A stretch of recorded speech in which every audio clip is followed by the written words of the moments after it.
Hi guys, how's it going? Sorry I'm running a little bit late today. See, there's a couple people here already.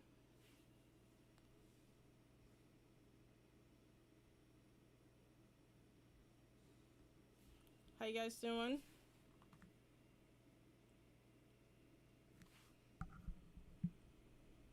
Alright, you guys gotta let me know if you can like hear and see me and everything. I've been having some technical difficulties while I've been getting set up.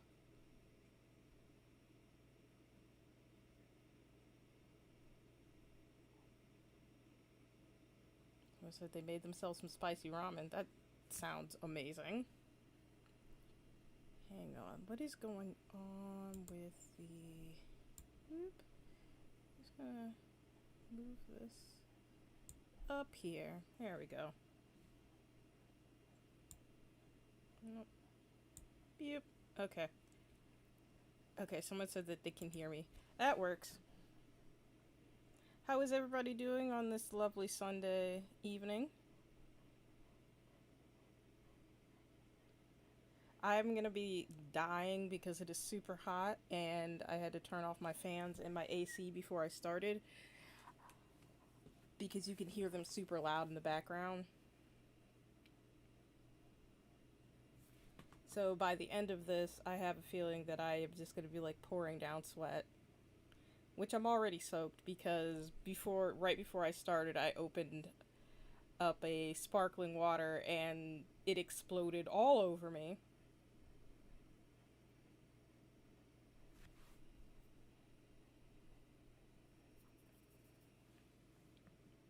How was everybody's week?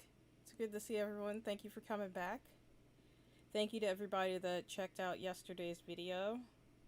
I was hoping it was going to do a little bit better than it actually did. I think before starting this I checked it still only had about 90 views. The YouTube algorithm still hasn't caught on to the new channel just yet, even though I've tried all of the things that they recommend.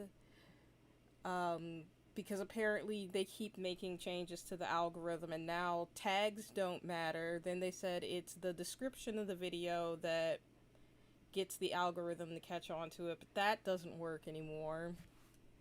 So I don't know. Now they're saying it depends on like how many people like and comment on the video, because if people interact with content now, apparently that matters more than anything else and gets people to gets the algorithm to pick up on it and recommend it to more people. But I think that's kind of I think it's kind of counterintuitive, because it's just like, if no one's seeing the video, how are people supposed to like and comment on it to get it recommended to other people? So I don't know. I've kind of given up on trying to play the YouTube game. I like the video, caught me off guard for sure. And yeah, I was actually really surprised at like how many people didn't know that this was that Tupac. Well, not necessarily collaborating because he was dead, but the whole Tupac and K-pop thing.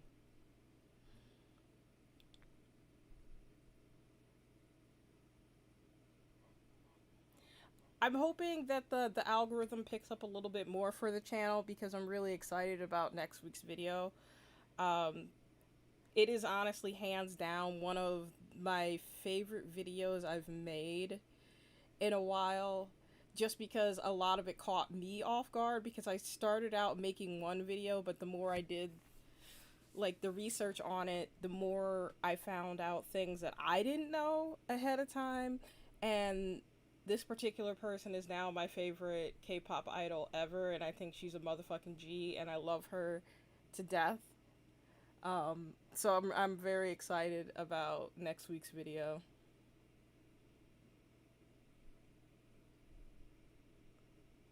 It says, I feel the algorithm is Dolls and Peaches biased. I don't know. I think everybody gets stuff kind of based on things that you've looked up before, or things that they think that you might be interested in based on things you've watched. But I've noticed that, I think I brought this up before, that I've noticed that the algorithm has favored showing not just me, but people, a lot of people, videos from like 10 years ago. Recent, like, well, not even recently, I'd say for like the last 6 months or so. Because I keep getting in my recommended feed like videos that are like 9 and 10 years old. And then I like go to the comments, and like the top like 6 or 7 comments is all people saying, why did YouTube recommend this to me now? But also YouTube does the thing whereas if you watch one single freaking video on one topic, your feed will slowly start to morph into just videos about that one topic. Because once again, I swear, I am not a furry, even though someone DM'd me recently and told me I should just confess that I'm a furry, but I am not a freaking furry. But I did recently, because they recommended it to me, I watched a video called The 10 Coolest Fursuit Designs. And now my entire feed is like furry videos. um, but no, I am not a furry. I'm an artist, so I find like fursuit construction fascinating. And then there was like one where I think the artist, she goes by Beauty in the Base, and her actual like character is called Bass, and it's a fursuit with like a speaker fitted to the front of it that she can actually like modulate her voice and speak through, but also play music through. I'm like, that's fucking awesome. But it doesn't mean that I want nothing but fucking furry videos when I open up my YouTube account. Since recently been recommended stuff I know I didn't even search for and anything related to it. I think some of it also too is they just put things that are trending or things that are popular. But like I said, I get a lot of videos of things that have millions of views, but they're like 10 years old. And furry videos. That's pretty much my entire recommended feed is furry videos and videos that are 10 or 11 years old.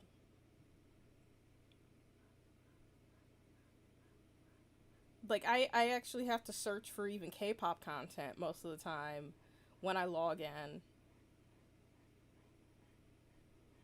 And if it weren't for the actual subscription tab, I would probably never even see half the channels that I'm sub to. Because even though I have notifications turned on to receive all notifications for a lot of channels, I very rarely actually get them.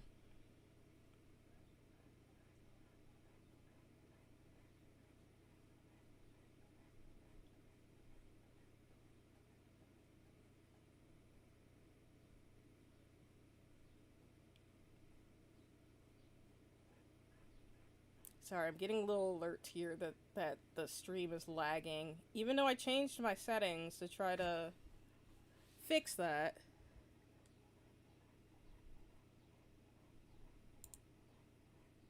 Oops, sorry. How do you feel now that the king is back from the army? Man, I'm just excited for new music.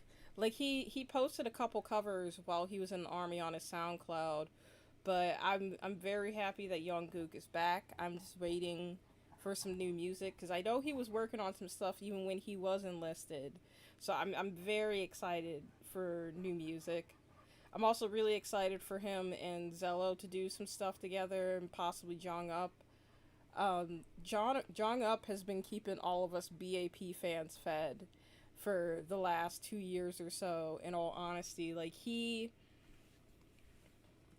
tries to get together with the other members and post it on Instagram and whatnot, but he also um constantly is calling the other members. Like even he got Young on the phone a couple times while he was in the army. But so I'm just hyped for new music. I'm really excited. I'm also excited for an entire black and white Instagram feed filled with pretty much nothing but pictures of wine because we know that's coming and it is what it is.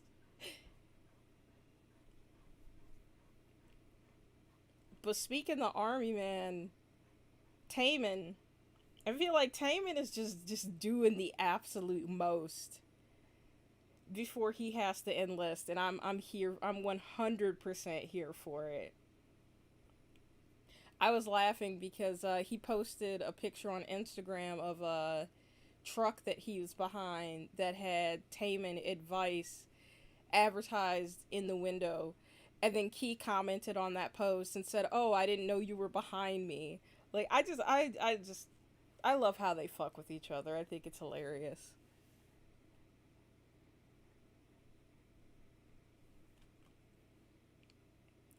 So I wanted to try something new with you guys, um, because a lot of these videos take a lot of time, especially with the editing and everything, and the research and whatnot. Normally, they take anywhere between a couple days to like something like the Ori video that actually took a couple months of doing research and like going through Korean sites and stuff like that. I don't know how long I'm gonna be able to keep up with putting out a docu series video every week. So I want to try to work on some videos that are a little bit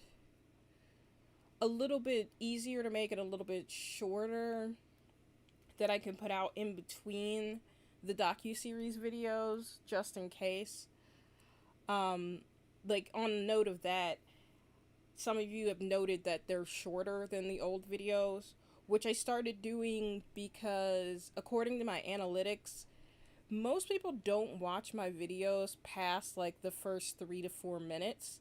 So when I'm sitting here making like 20-minute long uh documentaries, basically like mini documentaries, and people are only watching like the first 3 minutes of it, that's a problem. So that's why the new videos I've tried to keep them under 10 minutes.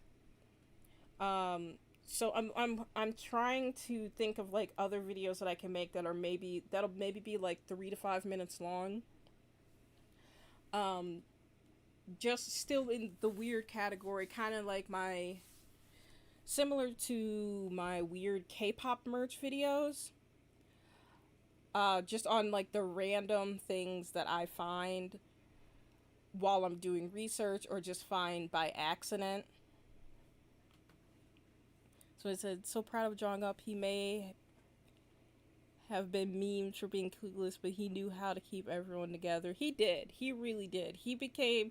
I feel like when Jungkook stepped away to go to the military, like of all people, I was very surprised that Jong Up was like the one that stepped up and became like the papa of the group. The easier and shorter videos are good. Either way, I will watch it all on repeat. I appreciate that. I appreciate that so much. I really appreciate you guys that like have been sub to me since my old channel and still watch my videos now, because I know what I'm doing now is very different from what I was doing on my old channel when I first started here on YouTube, which I didn't even pay attention that the my YouTube anniversary for at least my old channel just went past this past week on the 19th. So that'll be, was it 2015?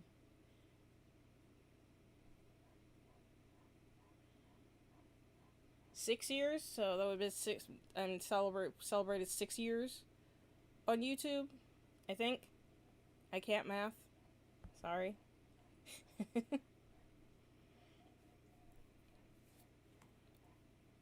But yeah, I figured that on stream here, one of the things I would start doing is showing you guys some of the weird things that I find and come across when I'm doing research for videos, and then I'll probably just include some of the clips from the live streams in those videos.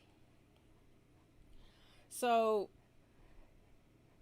one of the things that I've wanted to make a video about for some time now that I came across and I want to introduce you guys to is the world of Precious Hearts, which I don't think any of them are in stream like watching right now, but I according to my analytics, I do have a lot of watchers from the Philippines.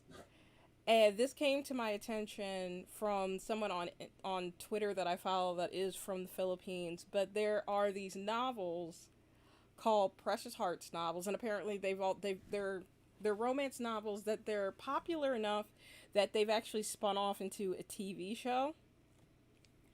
But what's very interesting about a lot of these novels is the covers, because the majority of the covers feature very, very badly photoshopped pictures of celebrities. The stories themselves are not about these celebrities whatsoever, but I'm still curious about how they get away with using these celebrities on the covers of their books. And one of the biggest things that made me want to make a video about this and really like brought it even more to more people's attention was Dylan Sprouse from The Sweet Life of Zack and Cody, Riverdale, which I don't watch no matter how many times Netflix recommends it to me. I am not going to watch Riverdale. But hang on here. So I want to welcome you guys to the wonderful world of Precious Hearts romance novels. So like already here you can see some knockoffs of idols, which I think is absolutely hilarious. But if we scroll down here,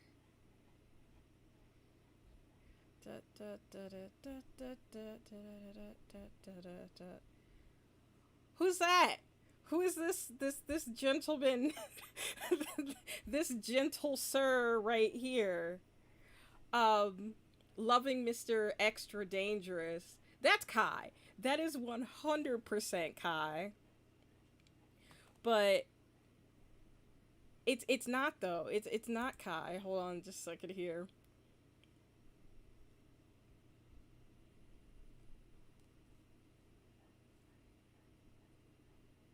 Hold on. I have to translate these into English real quick because I 100% do not speak Tagalog.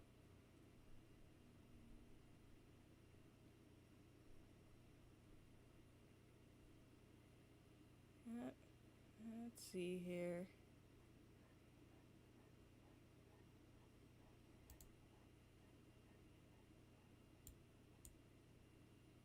Come on. It's taking forever to do. There we go.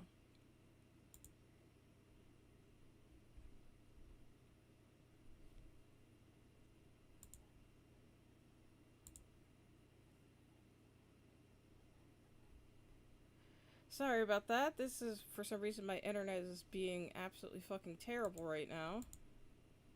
Or it's their website. Because I've been having trouble with this website all day.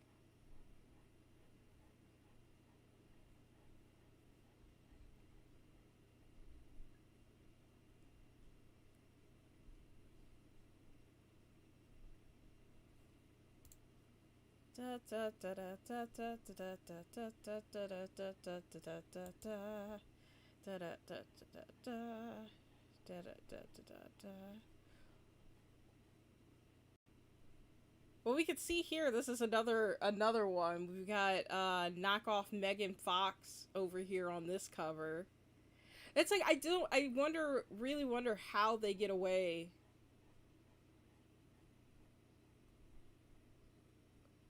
Okay, for some reason that book doesn't want to load. That doesn't want to load. But this book that had Kai on the cover, the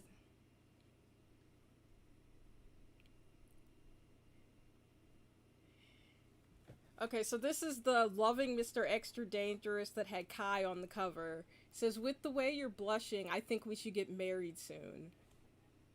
Because of witnessing a crime, Strawberry had to stay away. Please tell me this woman's name is not Strawberry. Sorry. Strawberry had to stay away and hide. Mayor Alba Aragon, the person in charge of the case, took him to his family's mansion. There, Alba introduced himself. I think this is just very, very poorly translated. Okay, let's go back. But there's like so many of them that I really don't understand how they get away with it. Um, like I saw Beyonce on one of the covers. I saw Suho on one of the covers.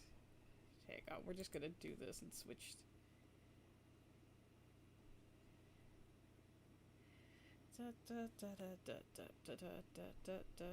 As you guys can see, I am in desperate need of a new computer because everything is so slow. There we go. Let's see who else we can find. Isn't that Sunny, I think?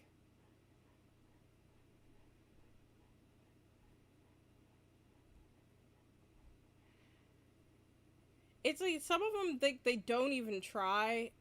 And some of them might well be original characters, but I can't tell. That's the guy from Gossip Girl. And once again, Megan Fox. I know who this is in the middle, but I can't think of their name.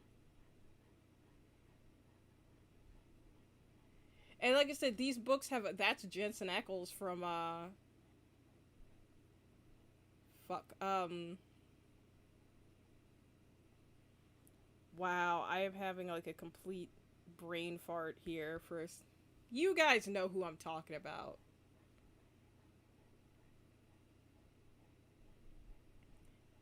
That's Liam Hemsworth from Thor at the end there. But they've been in business for like 20 plus years and have been doing this. Like I said, Dylan Sprouse at one point in time came across one of the covers with him on it. So he hit the company up, and you would think because they got caught that, you know, they would take his covers down or, you know, maybe stop using him. No, they doubled down. And like within a few weeks of him calling them out, he was on 5 other covers. So it's just one of those things where it's just like all publicity is good publicity in some ways. We've got Emma Watson over here in the corner.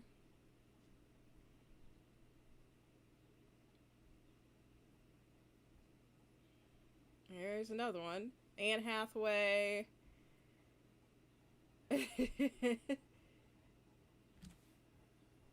Said, I'm very curious if the main character's mom loves strawberries so much that she named her kid Strawberry. Man, I don't know, because people be naming their kids some weird shit, myself included. But I went to high school with a girl who named her daughter Suntopia after her 2 favorite foods, Sunkissed and Fruitopia. So I mean, I've seen weirder than like somebody just flat out naming their kid Strawberry.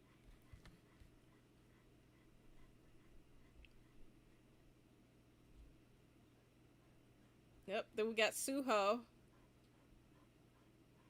There we go. And that's definitely Zach. Let's see. Let's go back up to Suho real quick. Yeah, you can't deny that. That's Suho. That's straight up Suho. And we got Zac Efron down here. Once again, these books have absolutely nothing to do whatsoever with these celebrities.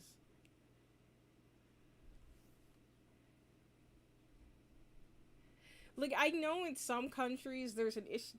I don't know what Heart's Coffee Day, what happened there, but it's like her face got smushed down somehow when they were putting it on the cover.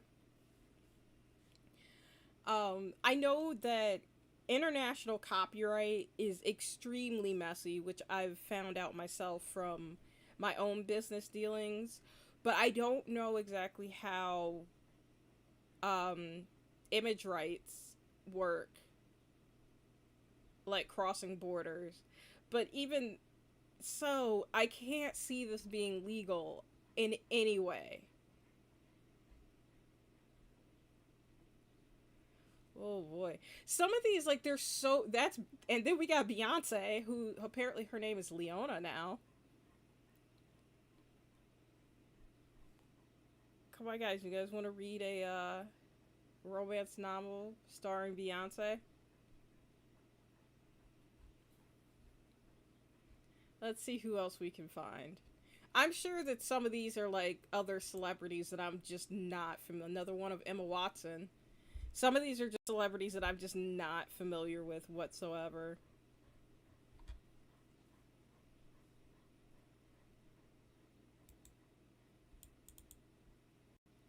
Hang on, let me change something here. There we go. That's better.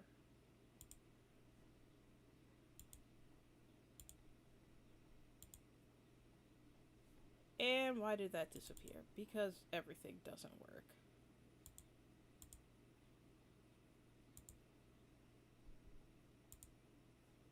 Okay, there we go. And we're back.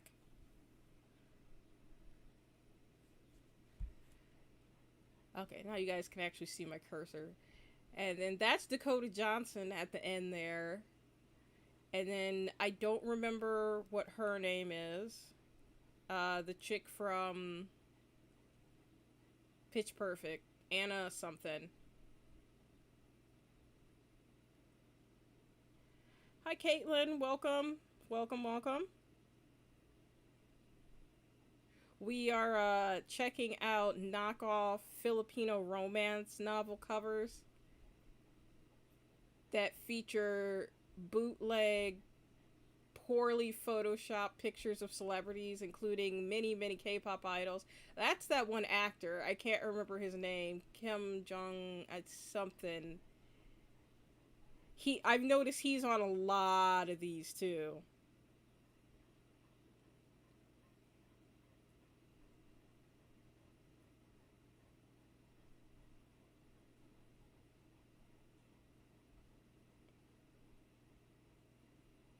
Oh, we got side by side Zac Efron and Kai. This one's completely in Tagalog, so I don't even know what the name of this one is.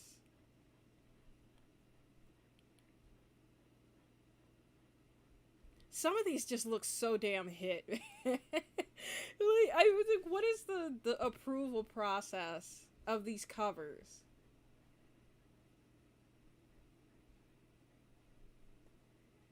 This is one of those times that I kind of wish that I knew Tagalog just so I could read some of these. I just kind of want to own these.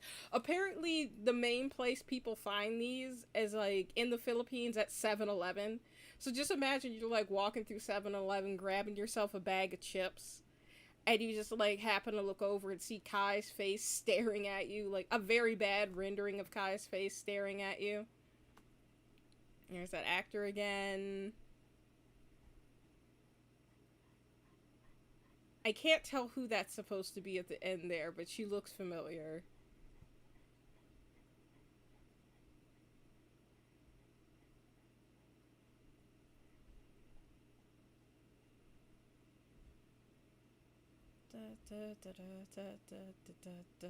It's like everybody's heads are either too big or they're smushed down. Oh, there we go. We've got our first Dylan or Cole's. One of the two. One of the Sprouse brothers. I can't really remember which one is which.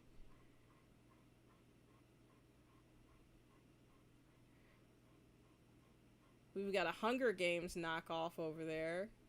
But yeah, like I said, apparently this company has been making these books and putting like celebrities on the cover of them for like over 20, 30 years. And they got popular enough that it's spun off into its like own TV show. And I like watched one episode of the TV show and it's like exactly what you think it is. It's just like a really bad uh daytime drama or soap opera or whatever. I feel like what they should have done if they were going to use knockoff celebrities for the covers, that they should have also gotten celebrity lookalikes for the TV show. Because I mean, it would have been on brand. Like you gotta keep things going. You gotta keep things tied together. And see, we got Ariana Grande over here. And I think that's Sully over there in the corner.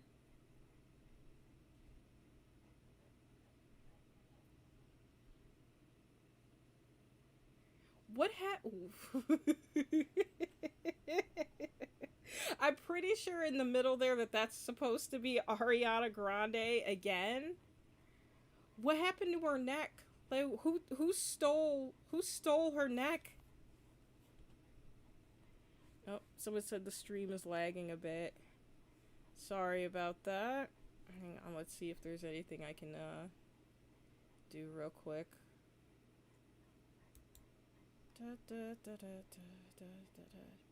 I apologize, guys. I swear I am going to be getting a new laptop sometime here soon.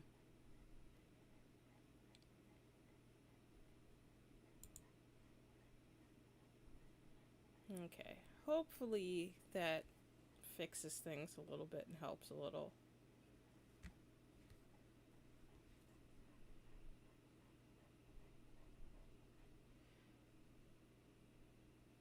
Oh man, look at Spring Mendez over there. Like it's like a knock. That's what the show I was trying to think of earlier, and I couldn't. Supernatural.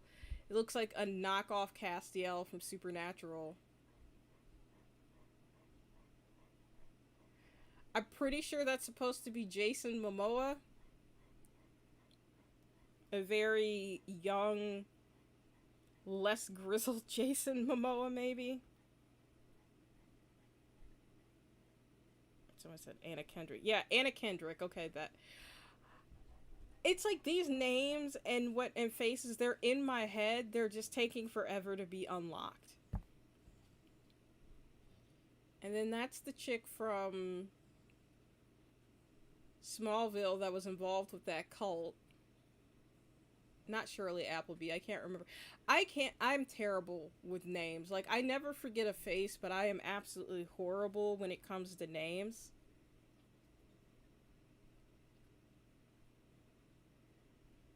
Like I said, I'm pretty sure most of these are like young celebrities that are very popular. I just don't know who any of them are. Hi, Kevin. Welcome.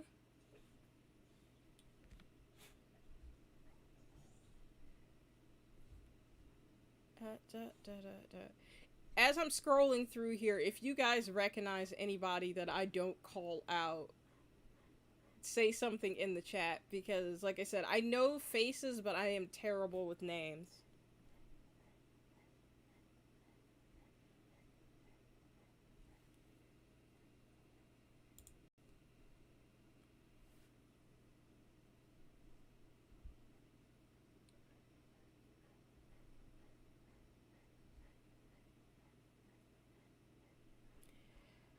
This one looks like it's a cross between Zac Efron and that guy from the Vampire Diaries. Once again, can't remember names. Not even gonna try.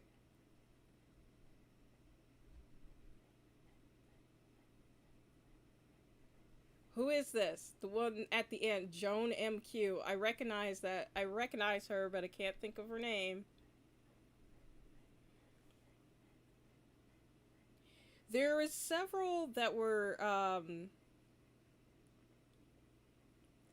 that I came across earlier, that one of their favorite pairings to put on books together is Tui from Twice and Mingyu. I don't know why, but there's like several covers where they have the two of them as a couple. I'm like, that's somebody that works at Precious Hearts. That's like somebody's ultimate ship.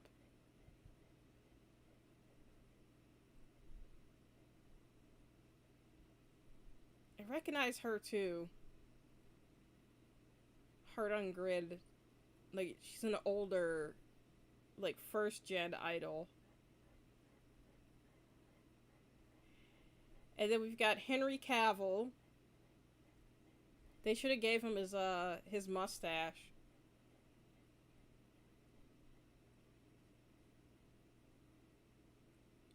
I see the kid from iCarly. Oh, we got Vernon. Okay, Kaylin. Bye.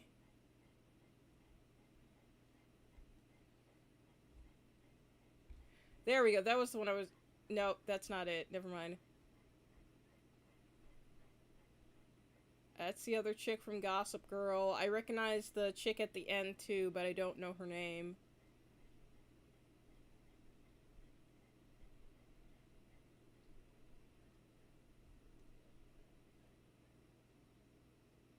Some of these look like really, really bad, like, RPG covers.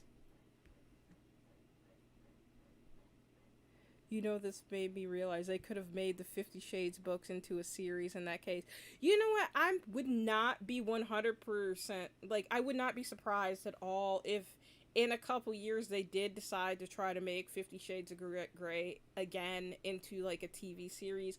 It'll be on, like, HBO Max or something. Can't just have Beyonce on the cover and disappoint with no Beyonce. I mean, at that point when you gotta use your imagination.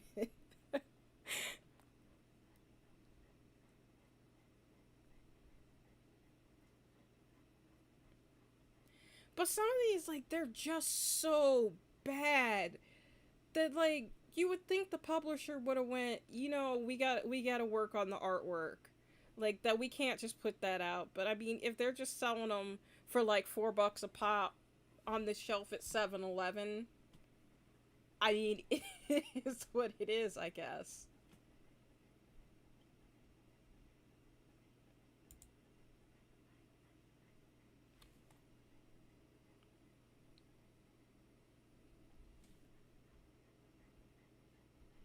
Oh, we got Vernon over here again. Hang on, we gotta. I need a close up on this one and see if we can actually get this to. There we go.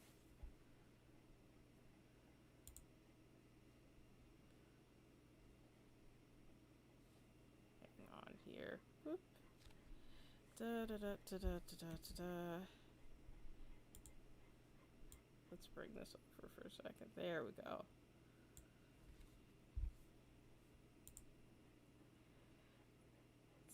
Let's get a close up on that face. Come on. Come on.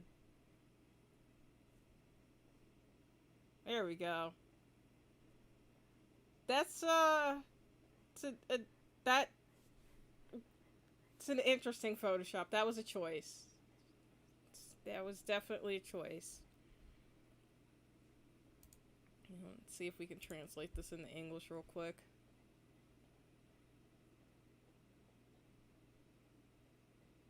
Why should I be jealous? I am in love with you. Oh, apparently Vernon's name is Sergio in this book.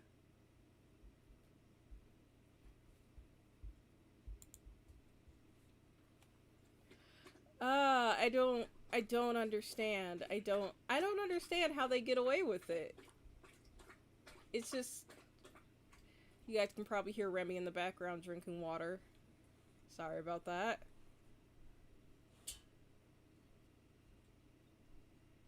Let's see who else we can find.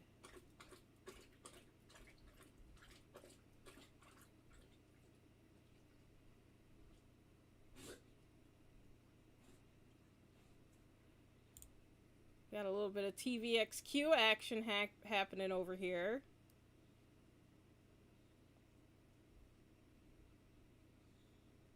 Destined.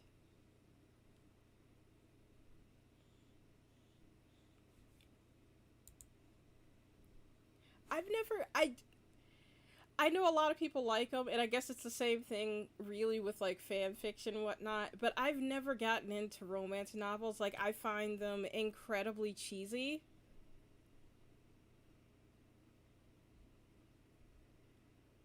Like, I know all of them aren't like the super like cheesy 90s Fabio style romance novels, but I don't know, something about romance novels just still seems very cheesy to me. Like, seeing them on the rack at the grocery store. We got another Dylan Sprouse book there. There's a lot of Dylan Sprouse books. Like, I really think that they started making even more with him on the cover after he called him out, just to fuck with him.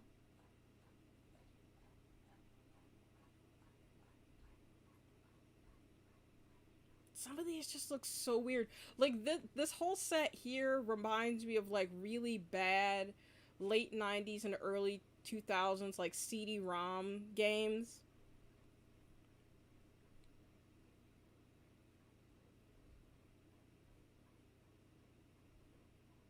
And then we've got Kristen Stewart.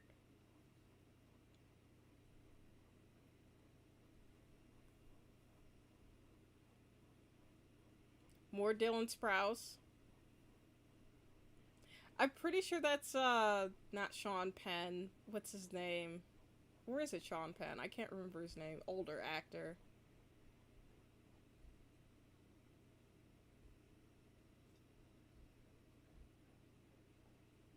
Yeah, here's a whole line of Dylan Sprouse books. They give zero of the fucks.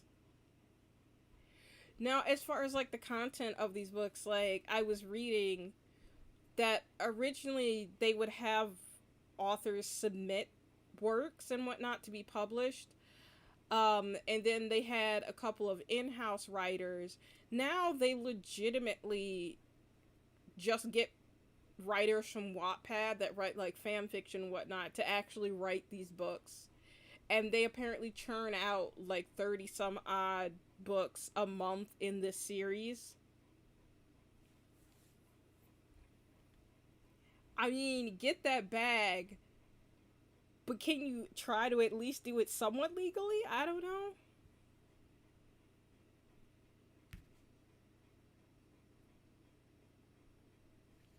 The more you scroll through all these covers, I can take away. It looks like the people they ripped off, but photoshopped them where they look fake. Yeah, that's pretty much it. Like, there was some that I went through where they were movie covers that they just completely photoshopped. Like there was one that I knew I recognized it, so I just did a reverse image search on it, and it was like a Hillary Duff romance, like rom-com cover, but they just changed the names, of course. Got Angelina Jolie there. Okay, I'm done going through these. We're just gonna like pull up. There was some that I found that I saved. Like, yeah, this one where I was pretty sure it was just a Hillary Duff thing that they ripped off, which was absolutely correct.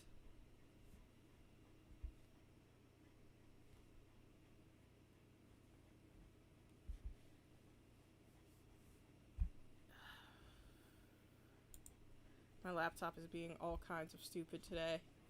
Apologize. Said 50 Shades of No. It's gonna happen. It's gonna happen. See, that's the thing. Is like once they get to the point where they realize that they can no longer make, well, they'll always be able to make them, but they're not making any money on doing like reboots as far as like movies and stuff go. They're just going to start turning things into TV shows, which is why you see this year that we've got 50 million TV series coming out based on movie franchises that they've already tried to reboot a billion times.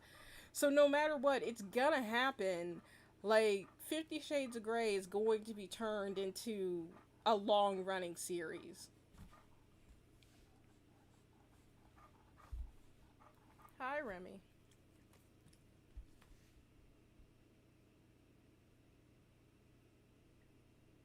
But it's like 50 Shades of Grey was already kind of a knockoff of other things as it was. Hi, Remy. Sorry, Remy. Came over to say hi.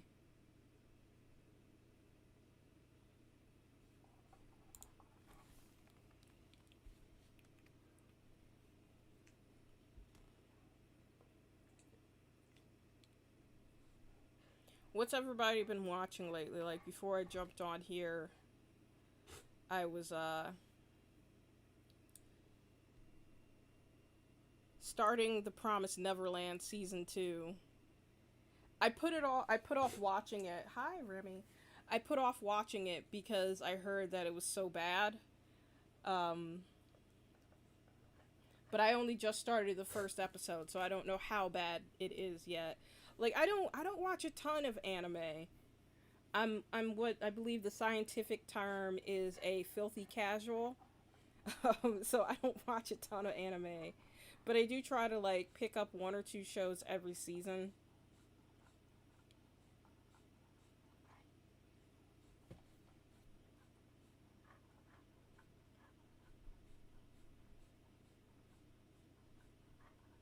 So what am I looking at? The chat is extremely delayed, and I don't know how to fix that. So it's like I'm reading comments like way after people have posted them, so I don't even know what everybody's talking about. I apologize. I will get this live streaming shit together eventually. I'm just not there yet.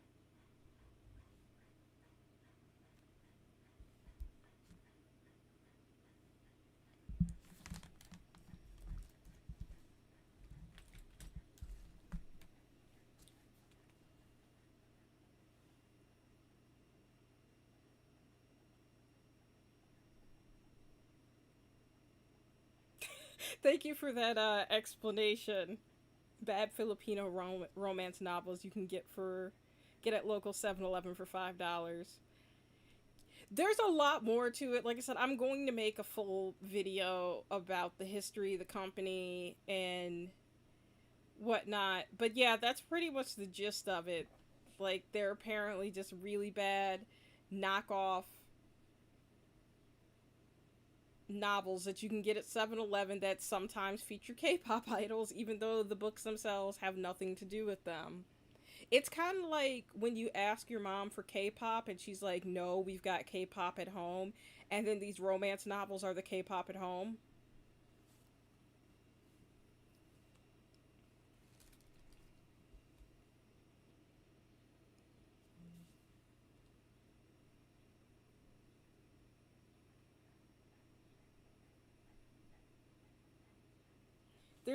There's a couple of these like weird videos. Like I said, like my weird K-pop merch videos. I want to do a few more of those that'll just be kind of like little short fill-in videos for the weeks where I'm not able to get a full docu-series video, which I might be doing a third follow-up video to the weird K-pop merch video. I don't have enough things collected just yet to warrant a full video. But I found a few other things, and then a couple people on Twitter have DM'd me links to a few things that they've come across as well. So if people keep sending me things or I keep finding things, I will make a third one of those. I will not be including any more dolls, quote unquote, in any of these videos because that has had a interesting side effect on my channel. One of the reasons I think the new videos aren't doing so well is because they're being recommended to the wrong people based on the videos on my channel that have inexplicably become a little bit more popular and the tags that my channel is now associated with because of the videos that have become popular. And I find it really interesting that these are the tags that are bringing people to my videos, considering I don't use any of the terms that are apparently being searched to find my videos in the actual search term, and like in the actual tags of the video. So the video I made about the Chris Wu love doll and the follow-up video when the one of the people that worked in one of the factories that makes that doll sent me that video clip. That video, I won't say it's blown up, but that video has the most views on my channel currently and gets the most consistent views daily. But I can look at who is viewing these videos. Like, it'll tell me basically like gender, where they're from, and what terms they're searching to get to my video. So the top search terms that are bringing people to my channel are sex doll, gay sex doll, man has sex with sex doll, which I don't know why, considering, like I said, I don't use any of those terms in the video whatsoever. Like I don't use any of those terms in the tags. I don't use any of those terms in the description. Like I don't even have love doll or sex doll or anything like that in the actual like description of the video. But that's what people are searching to find my video, and that is the most popular video on my channel. So I feel like those people, the people that are looking for that specifically are who are getting recommended my new videos, and my new videos have absolutely nothing to do with those topics. So that's what one of the reasons I think they're doing so poorly. But I was also very confused because normally my videos, like it'll tell, the analytics will tell you what country the most people are viewing your videos from, and normally it's like 90% the United States, but currently my percentage is like, I think like 60% the United States, and then the rest is the Philippines and Indonesia, and my ratio right now is more men than women watching my videos, which is super weird. But like, even on my old channel, when it was at its peak, when I had almost 13,000 subscribers, like it was always like only 10% men that were watching my videos, but now it's like a good 80% men, and most of them are from Indonesia and the Philippines, and they're all watching the Chris Wu Love Doll video. So, yep, that's the state that my channel is in right now, and I honestly, I don't really know what else to do except continuing to release videos that are going to go unnoticed by anybody that's not subscribed to the channel. And considering a lot of the views to my channel are from people that aren't subscribed, I think I'm kind of screwed for a while.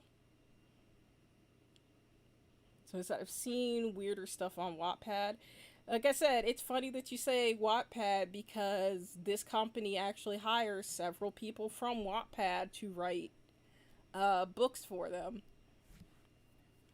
I wonder how many of these celebs have come across these books at 7-Eleven. Well, it's like usually 7-Eleven in the Philippines. Like I don't think any of them are actually sold physically in stores outside of the Philippines, but you can order them online.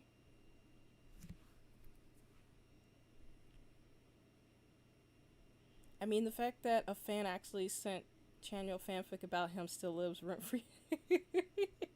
A lot of idols know that there's fan fiction out there about them, and a lot of them actually seek it out.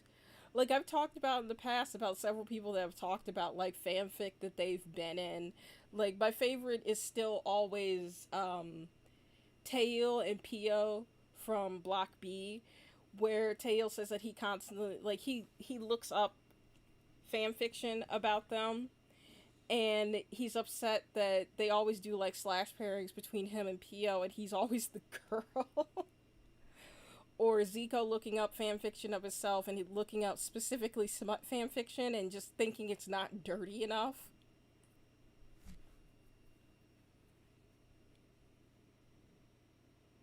We're all a bunch of degenerates. That's just let's just be completely real. We're all a bunch of degenerates. We try to hide it, but it comes out. It eventually comes out.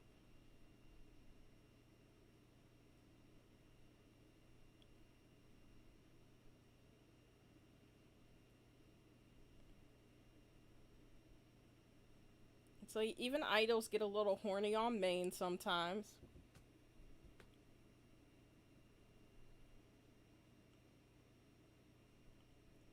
But could you imagine if like someone did put you on the cover? It's like the same. Honestly, when I think about it, it's like the same thing with the love dolls, when like they make love dolls based on idols and celebrities and stuff like that. But just being anywhere and coming across just anything that has your face that you definitely weren't aware of or didn't consent to. Like, that's gotta be fucking, like, terrifying.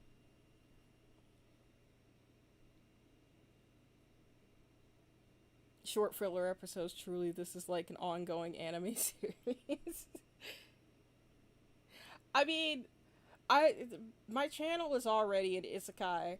Like, I anyone that follows me on Twitter, I mentioned recently that someone had commented on one of my videos and they didn't understand my intro and my outro, like why I was in space. Um, Basically the lore, which my channel actually has some lore. The lore of my channel is that my little character here, she is a NPC who escaped her platformer game because she was sick of it, and she got so fed up with Earth in 2020 that she fled and went to space. So that is the lore of my channel, which, because it takes place in another world, we are in an isekai. I didn't even have to get hit by Truck Kun.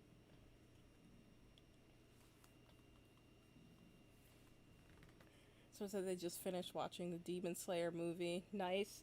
I actually went and saw it in theaters a couple weeks ago. It was the first film that I've seen in a theater in about a year and a half. Uh, I'm fully vaccinated, so I wasn't too worried. Still wearing masks the entire time. But the thing that just I don't even know what to say about it. It wasn't a packed house, but the theater was mostly full, and it was mostly like adults like myself. But it was like a bunch of anime fans that you can tell they had just so much pent up energy. Like, there's been no conventions or anything like that for over a year. So it's like they were just, everybody was on their worst behavior. Let's put it that way. Like, they were all examples of, like, the what everybody thinks anime fans, like, or should I say weebs, are. You've got people in cosplay, you've got people Naruto running through the, like, actual lobby of the movie theater. But I'm just like, come on now. Y'all, can can you not? Luckily everyone pretty much calmed down once the movie started. But for anybody that has seen it, the ending ruined me. If you know, you know. I will probably end up rewatching it. There's a website that has a lot of cartoons and anime on it that I use to stream things that isn't necessarily, y'all know what it is. But they just recently uploaded the Demon Slayer movie, so I'll probably end up watching that again this week. But yeah, I'm just like, come on now. Like, I know everybody is excited to basically be able to go back out and be amongst people again, but I need y'all to act like y'all got some home training. But you know, there's gonna be so much crazy shit happening this summer just because people are just like, you know what, it I'm free again. So it's like I don't look forward to, I do and I don't look forward to the summer at the same time.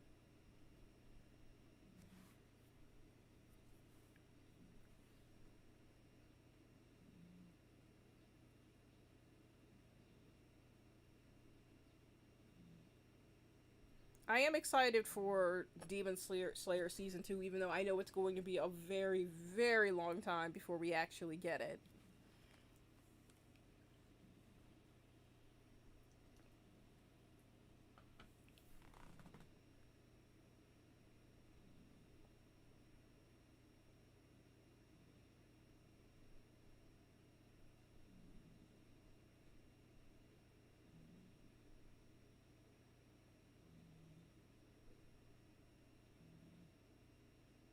So I gotta ask, Is there anyone here that's a fan of NCT Dream? Like I mentioned before, like up until recently, I didn't really pay much attention to Dream because they were the babies,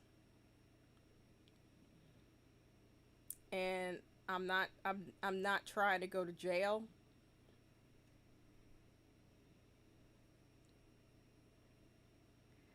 I'm not super into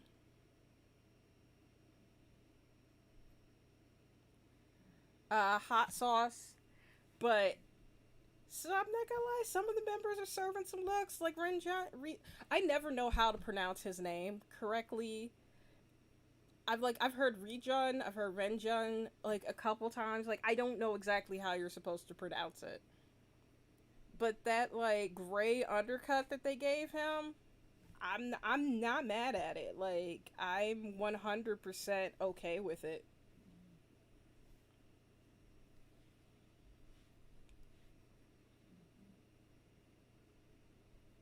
I love that Mads Nicholson reads fan fiction of himself.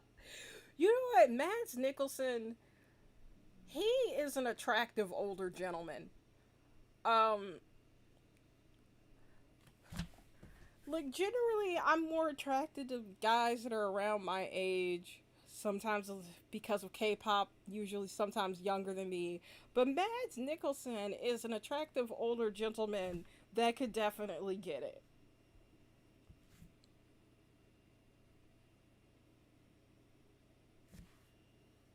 Also, the actor who plays Watson from Sherlock, his wife and him actually will sit down and read fanfiction.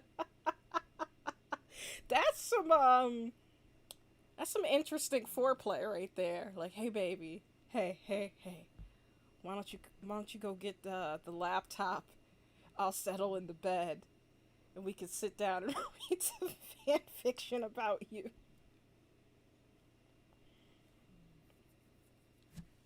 I had one person write a fan fiction about me involving Suga from BTS, like back when I still had the old channel up and running. After we made that video where we read terrible fan fiction, and as a joke, someone wrote a fanfic about me and Suga, and I couldn't finish it. Like as soon as it started getting to the naughty bits, I got very uncomfortable and I couldn't finish it. So it's like I when people say that they read fan fiction about themselves, I can't.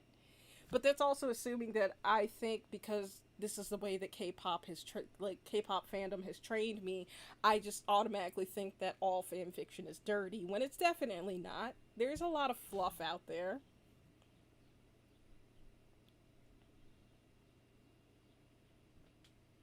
Now, granted, that's normally what I'm reading, but that's neither here nor there. What am I doing? I'm just telling everybody all my business and secrets out here.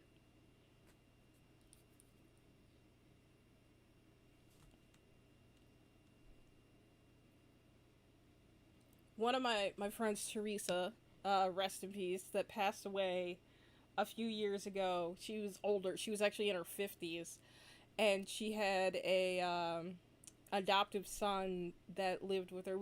He was actually a neighbor's kid, and his mom just did not take care of him, so she ended up adopting him. And one of his punishments, like whenever he got in trouble at school or whatever, she used to write block B fan fiction. She she would make this 16, 17-year-old boy read her block B smut fiction whenever he got in trouble. And I'm like, come on, Teresa, that's cruel and unusual punishment. You can't do that. Hi, Elizabeth. Welcome.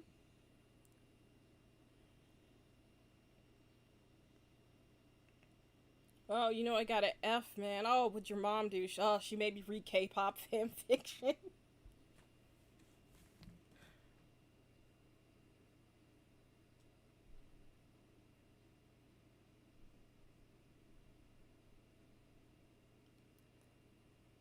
So I realized I never asked, but did you ever hear about the Chinese movie from a few years back, 12 Golden Ducks? It was not a good movie, but that movie clickbaited everyone so hard with featuring Luhan.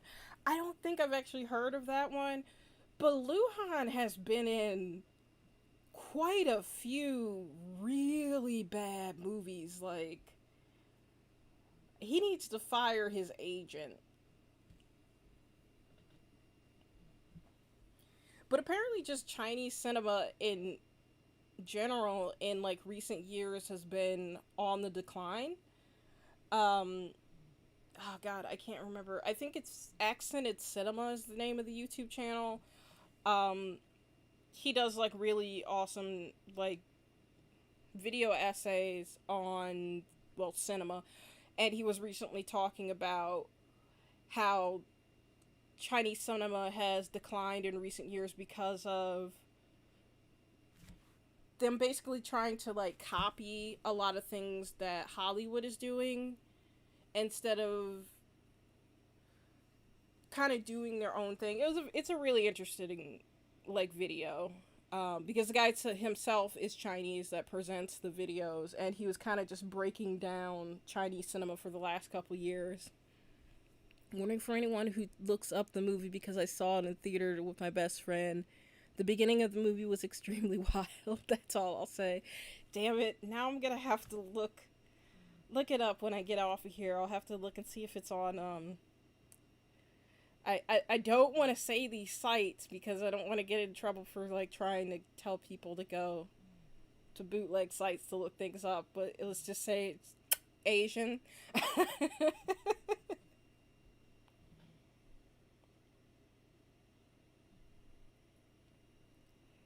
I love how far back the chat is, like how late it is. Says he is. I love him, an older gentleman. I think we're still talking about Mads Nicholson. Yeah, Mads Nicholson could like he is an older gentleman that could definitely get it.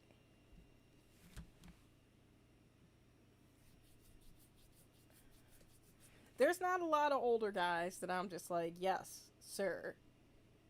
But yeah, he's on that list. So the last thing I heard from them was chewing gum. Okay, like I said, the chat is extremely delayed because now we're back to NCT Dream. Someone said, I'm wondering if it's Hobbit fiction. Okay, and we're back to the fan fiction about the guy from Sherlock. I don't know his name, but I see him in a lot of British movies and British comedies and whatnot. And I have seen my fair share of Hobbit and Lord of the Rings fan fiction. I'm really about to just like expose myself right now. I own Lord of the Rings parody porn. I'm not ashamed to admit that. I do. My favorite one, I will have to say, is Lord of the G Strings with Dildo Baggins. I'm sorry, Dildo Saggins. I was at the store and I saw it, and I had to buy it because it was fucking hilarious. I used to collect parody porn, and I used to watch it with my friends, and we would have porn and pizza night where we would get extremely drunk, eat pizza, and we would watch parody porn or just really bad porn in general with the sound off, and then narrate ourselves. that Tumblr hole went way too deep. You have no idea.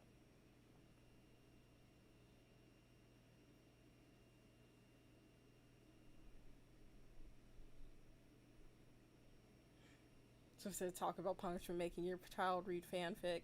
I mean, I used to yell at her, and I'm like, that's not right. But Teresa was the best. She was absolutely awesome. Um, like I said, she unfortunately passed away a few years ago.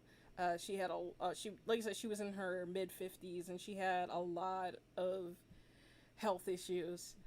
Um, but she was a hardcore K-pop fan. Like the first couple of K-pop concerts I went to with her. Like we met on Facebook originally because she had made a post that she had tickets to see Big Bang, and she couldn't find anyone to go with her. And like I said, because of her medical problems and she was in a wheelchair, she couldn't go by herself.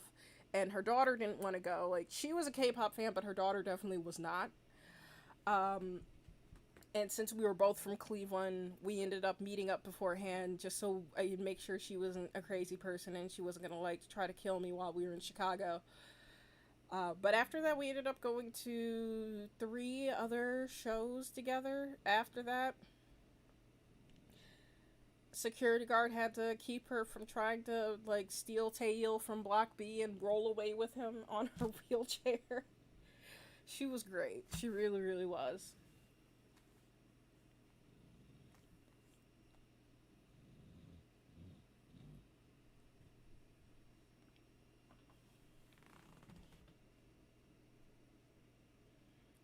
I don't read fan fiction as much as I used to. Um, I used to read fan fiction a lot when I was in high school. I also used to write a lot of fan fiction that is super, super embarrassing. I'm glad that a lot of it doesn't exist anymore. I used to, like, the main people I used to write fan fiction, I used to write fan fiction about the band Good Charlotte. I also used to write fan fiction about the band Tokyo Hotel and Jeff Hardy from WWE Wrestling because I was a '90s baby. So I said I watched Kung Fu Yoga a movie a while back with Lei and Jackie Chan. I watched half of it. I think I fell asleep like 30, 40 minutes into the movie. I should actually like go back and watch that at some point. Just the weird duality of Jackie Chan's career over the last couple, well, I'll say the last decade has been very interesting. It says all you need to know about 12 Golden Ducks, I think sort of Magic Mike spin-off, but in China. Oh, okay. All right. Okay. Yep. That's all that's all I needed to know.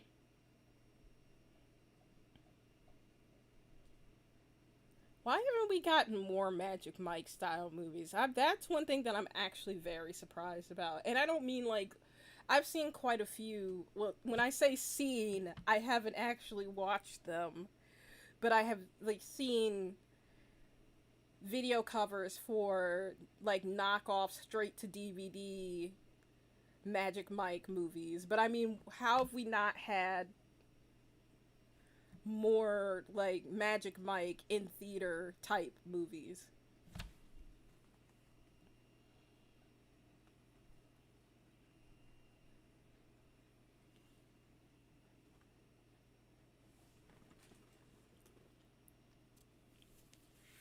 I own a comic book cover. Um, it's a Batman comic, and it's like one of the alternate covers, and it's a Magic Mike themed Batman cover where it's Batman, Superman, I think the Flash, and it's like one other person, I can't remember who it is, but it's all of them with like their masks and stuff still on, but outside of that they're wearing leather pants and they're topless.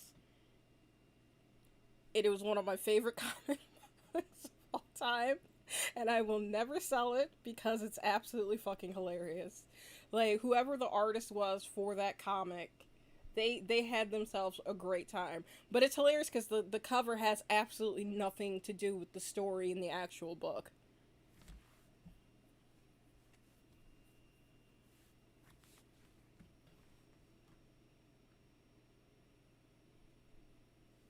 Like I'm surprised that one company, the Asylum, that makes all of the rip-off like Hollywood mockbusters that also made Sharknado. I'm surprised that they haven't made their own Magic Mike yet. Like speaking of companies of like how they get away with all these rip-offs, I'm so surprised that the like they have been sued, but normally they like get out of it. I'm like very surprised that the Asylum hasn't been like sued to the ground at this point. Because like they have their knockoff Avengers series where it's like Avengers Grimm, and instead of superheroes, it's like all like fairy tale characters. And then instead of Pacific Rim, they released Atlantic Rim. What were some of the other ones? Oh, my absolute favorite. And eventually, like one of these days, I kind of, if I can figure out Discord, which apparently I'm just very stupid and I've been having the hardest time setting up my Discord. I want to do a watch along of one of their movies called Trollland, which was like supposed to be their Trolls ripoff, but it's not. It's an unfinished movie. Like you can tell, it's the animation isn't even fucking finished. They just rushed it so they could get it out around the same times the original Trolls came out. But some of the voices in this movie, it's starring Ja Rule, T-Boz from, and was it, it's Ja Rule, T-Boz. I think Mark Hamill from Star Wars even does a voice in this thing, and it is so bad. Um, like characters clip through the ground half the time; they're floating. It's it like models start glitching out where they're just like shaking. It's such a bad movie, and it's also an unfinished movie. Like the asylum does not care. They give absolutely zero fucks whatsoever. They're just in it for the money. But some of their movies are good for a good laugh. So I was a I was a Twilight fan fiction writer. Hey man, like I'm not gonna hate on that. Like what was it? 50 Shades of Grey started out as a Twilight fan fiction before she changed the names, and she got like what was it, a 3 movie deal, a book deal, and a 3 movie deal. Like I was talking about earlier, a lot of those books on the Precious Hearts websites, they started hiring Wattpad writers to write their romance novels. So don't let anyone don't let anyone tell you kids that writing fan fiction can't be a career. Don't let your dreams be dreams. Never give up. One Direction fan fiction, I was 14. I was too old for One Direction, so like I never listened to them. I never got into them. I can't name a single person from One Direction, but I know that they were really big. So I wish I could say I was 16, 14. I was in early university. Hey, there is absolutely nothing wrong with that. Because I think I still wrote. As I say, the last fan fiction I wrote, I want to say was probably about Tokyo Hotel. So I had to have been like 19 at that time, maybe.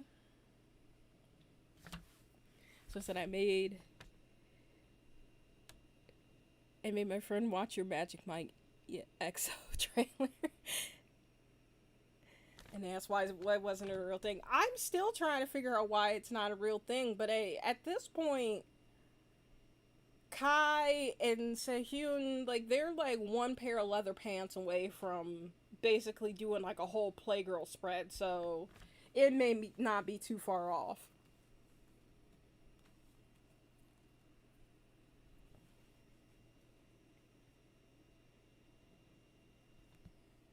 Just I love when K-pop idols embrace the sexy. I mean, I feel like that's just the norm now. Like you do still get a lot of groups that do like kind of like more cutesy concepts or like the flower boy concepts and stuff like that, but those are the ones that like don't really get too much recognition, but then they switch it up and they release like a sexier concept and then people start paying attention to them. But then you also have that like duality, not duality, but um what am I trying to say? Double standard, sorry. With like girl groups and boy groups where you have like when girl groups do like the cute concept and they get just buried in the like sea of girl groups that debut every year, but then they switch it up and they do a sexy concept and people start paying attention to them and then they start slut shaming them and like, oh, they only do sexy concepts, when it was like, no, y'all just weren't paying attention when they were doing like more modest concepts. But then boy groups, I feel like they do more modest concepts, or like the flower boy thing. And it's the same thing. They don't really get much attention or much recognition. And then they come back with a sexy concept and they get praised for it. Like, I think one of the better examples of that recently is the group One Of, Only One Of. Like, they did mildly sexy concepts in the past, but the majority of their older stuff was definitely more on the like flower boy side. But then they released that song Libido, and well, the name says it all.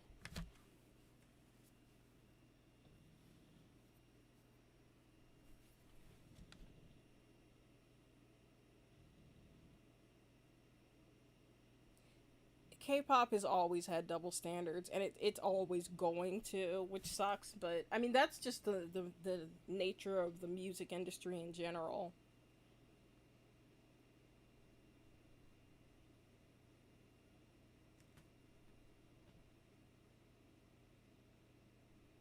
The EXO Magic Mike edit is a classic.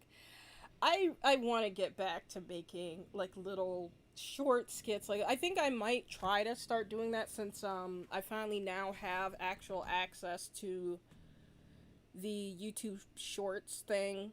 Which, and in all honesty, the and they even know it. YouTube Shorts is just a knockoff of TikTok. Um, but I was kind of skirting around because it wasn't really available to me just yet. But I found ways around to actually make shorts that showed up in the Shorts player. But I just checked my phone the other day when I opened the YouTube app, and it actually now gives me access to make shorts. So I might start doing like the little fake trailers and stuff like that again.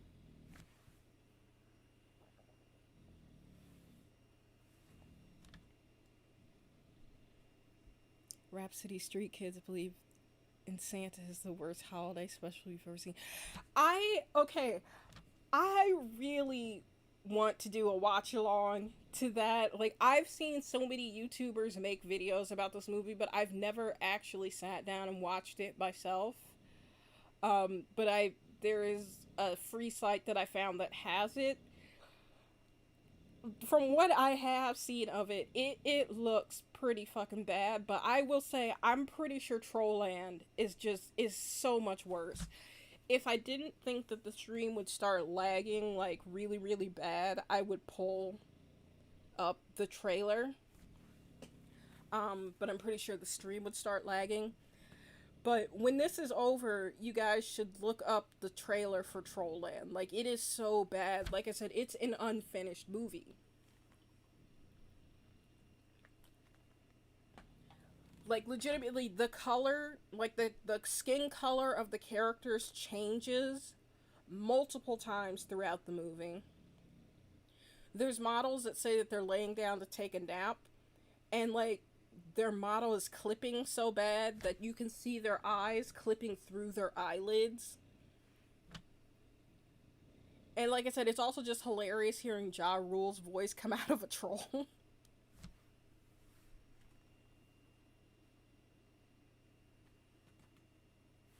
There are so many bad animated movies, because I feel like even though animation is extremely expensive when done right, it doesn't have to be expensive, because there's quite a few people here on YouTube that make really great short films and shows and whatnot.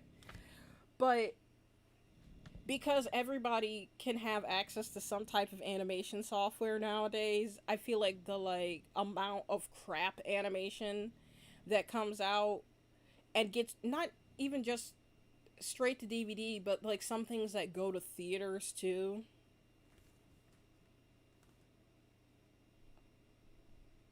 But speaking of like animation here on YouTube, there's like so many good ones. Uh was it Vibsy Pop who does Has Been Hotel? I'll fully admit that like I wasn't a big fan of Has Been. Like when they finally released like the full episode, I I'm all for adult animation, but sometimes I feel like people, when it comes to adult animation, they'll try to be like crude just for the sake of being crude. So I don't think it needed as much swearing and like sex jokes and whatnot that it had in it. But it was still like the animation is still top tier. The voice acting is amazing. The music is incredible. But I really like the spin-off show Hell of not Hell of a Boss a lot more. Also, I'm a little partial to the fact that they got Ricky Simmons, who was the voice of Zim in Invader Zim, which is hands down one of my favorite cartoons of all time. So I said I'm excited for EXO's comeback. The teaser pics of Dio and two. Man, man, let me tell you, when those pictures of Schumann dropped, I was scrolling through my Twitter timeline and I was not prepared. I was not prepared. I don't know how I feel about the mullet. I just the mullets will just never grow on me. There's some that I can deal with that don't look too bad, but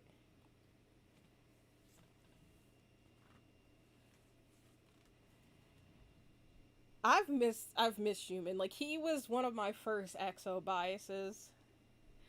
Like EXO is like one of those groups that my bias changes like every week. I wanna hate Schumann with the mullet. Like I said, I hate the mullet, but I can't hate that man. That man is just fine.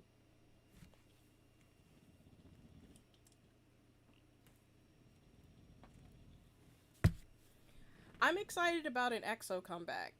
Um, See, I've seen more mullets in K-pop than I've seen in Texas. Yeah, like it's like another one of those trends that like I thought it would have fell off by now. But the one thing I've noticed is just K-pop trends last a lot longer than I ever expect them to. Like in the West here, especially with like musicians and whatnot, you may have like some fashion trend that sticks around for a couple months, maybe a year at most. But like K-pop, as soon as something becomes a trend, hey, y'all are gonna be dealing with this for the next 3 to 5 years. I'm sorry, I don't know what to tell you about that.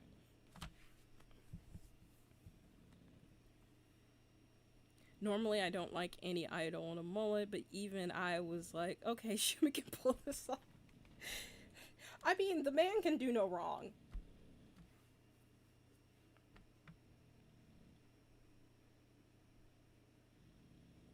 I'm just glad that he's back. Like we were talking about Jungkook from BAP earlier coming back as well too.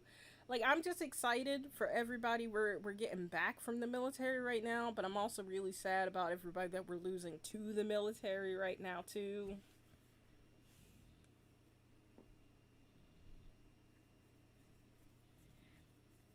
But speaking of mullets, I've noticed like the gray undercut or silver, whichever you want to call it, undercut mullet is a big thing lately. Like Taemin's rocking it, Rinjun from Dreams rocking it. I'm good with it. I was a little taken aback by Taemin's appearance in Advice. Like he just decided to just completely wild out before he enters the military. He went into Kai's closet and borrowed one of his crop tops and also possibly a sports bra. I don't know. The Advice video, he's rocking the crop top, but when he like lifts up his arms, he's wearing either a second crop top or what appears to be a sports bra underneath the first crop top. What's in K-pop give me Joe Dirt flashbacks. Oh man,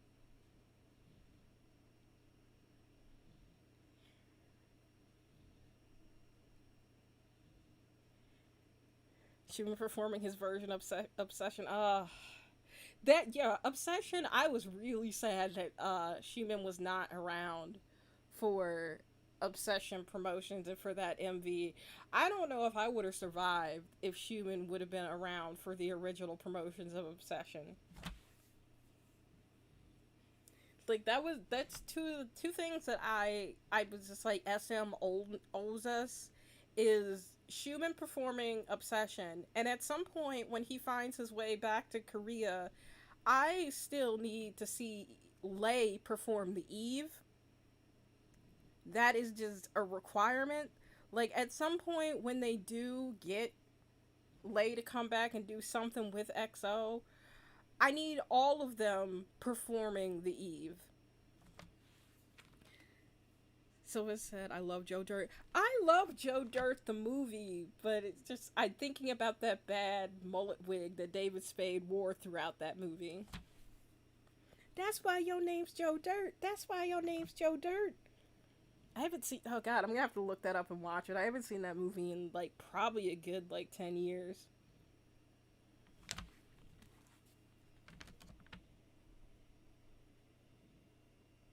David Spade's another one of those actors that's like, he just went downhill real fast. I kind of feel like that whole Adam Sandler crew just kind of like went downhill at some point.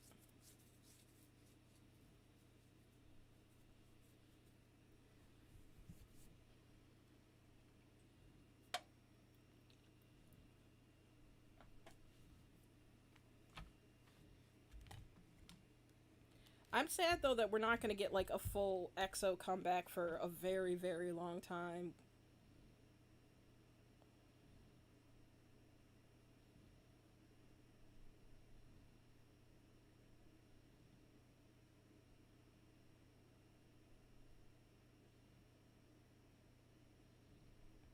I saw the teasers for Mamamoo's comeback. Those are just some beautiful women. I was throwing that out there right now. Like Mamamoo, like those are just some fine ladies.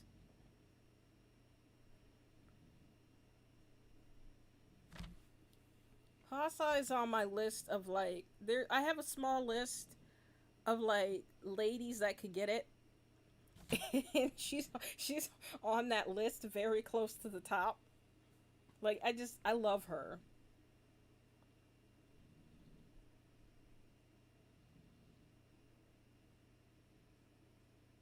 So it's better than bucket hats.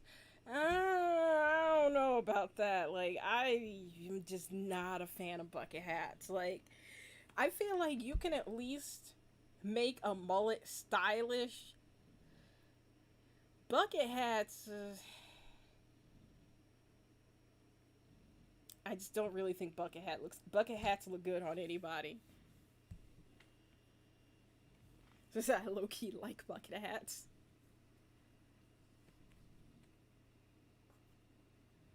I mean, it depends on the color and the style of the bucket hat and who it's on too. But it's like that's one of those things that I'm just like I know everything from the '90s is back in style again, but I just feel like that's one of those things that we should have left there.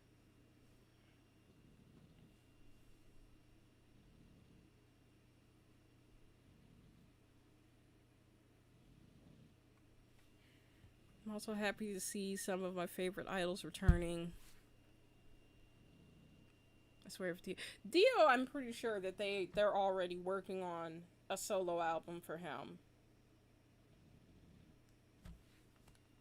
I'm hoping that he doesn't get like thrown into the I'm only gonna be given OSTs, but I think that we will probably get a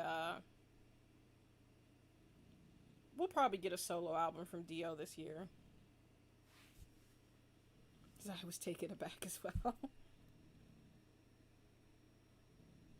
Yeah, I'm really looking forward to EXO's comeback. It's been far too long. Dio needs to show off his abs. Just saying, no, he doesn't. He needs to stay round and pudgy with his Nutella, and he needs to keep his Nutella in the jar. I don't think that my brain could handle it. Could just it could process Dio showing abs like it did. No, no, no, no. You know what I do want back from Dio, which we haven't seen in years, is I want Dio with red hair again, because I think that's like one of my favorite looks on him.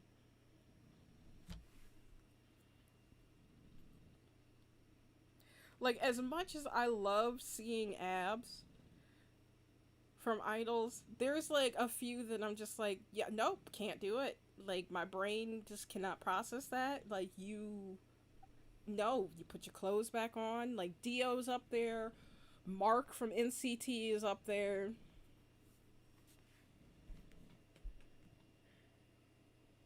I was saying, just thinking that Lay performing the Eve as you were saying it. Yeah, I feel like that's how Lay comes back to EXO. Is I just need a dance practice. I would much prefer it be like a full group performance, but I need to see Lay perform the Eve.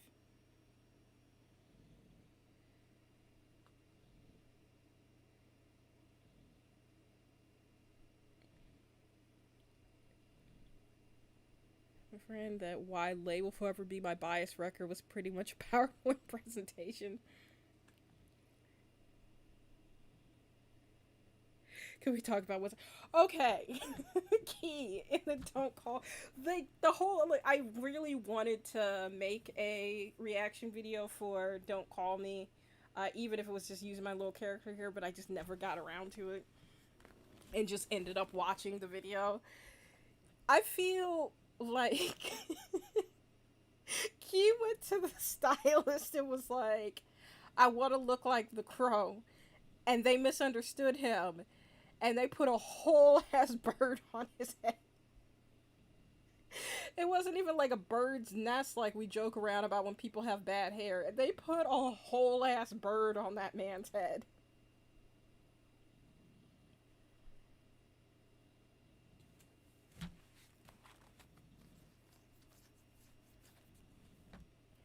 I like laughed at the beginning of the video when Minho walked in with that like fake bright ass orange mullet wig with his shirt open. I thought it was Kai for a second, and I was just like, "You don't belong in this group. Who do you think you are, Mark from NCT?" Um, but then it panned over to Key with that fucking crow or raven or whatever on his fucking head. I don't know what. Sometimes I do really wonder what the hell the stylists from SM are thinking.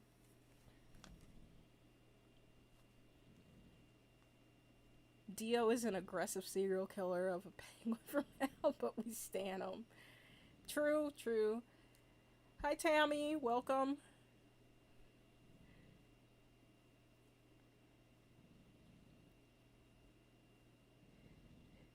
You know what? I want a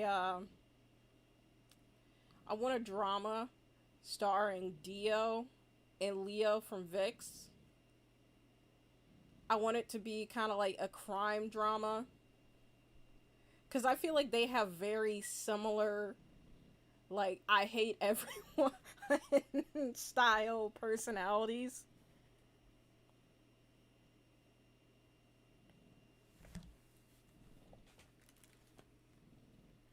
So I was late too. I don't get home until an hour in. I've still been trying to figure out like what is the best time to do these live streams. So, like I mentioned last week, if you guys have any input, always feel free to like mention it in chat here, or feel free to DM me on Twitter. Like, I've still been trying to figure out like what's the best day of the week and the best time to release videos. What's the best time to do these live streams? Like, I've been trying to basically shorten everything that I've been doing. Um, just because it seems like when I make things longer, people don't really tune in. So I mentioned earlier that I stopped doing the like 20-minute long docu-series videos, and I've been trying to make those 10 minutes and under, because my analytics show that people only watch about the first 3 to 4 minutes of my videos. And then with these streams, I noticed that people kind of start teetering off and like falling off like an hour to like 2 hours in. So I've been trying to kind of like have these not really go over more than like 2.5 hours.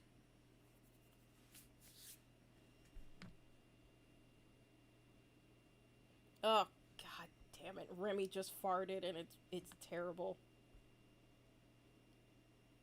He's definitely a silent but deadly pup.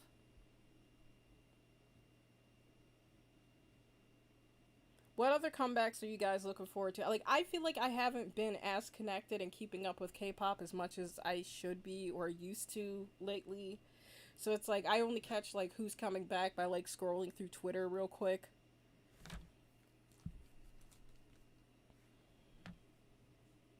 And showing abs would break me. And you know what? I I'm on the fence about N. N is like 50-50 just because I really want to see those tanned abs, but at the same time I'm conflicted. I don't know. Do I want it? Do I not want it? I don't know. I really don't know.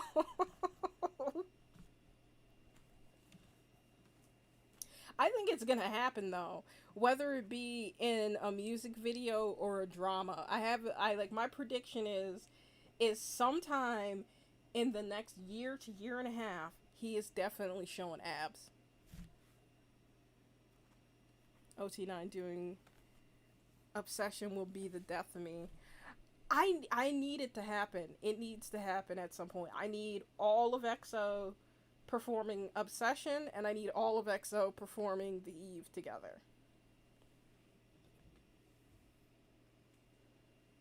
Key's headpiece. This is Rappy's foil hat all over again. Oh no, not the Hershey's Kiss hat. That shit is still hilarious to me that fans like started wearing aluminum foil on their heads to like fan signs. And Lord, that's when we all take a huge swig of holy water. Holy water can't save us.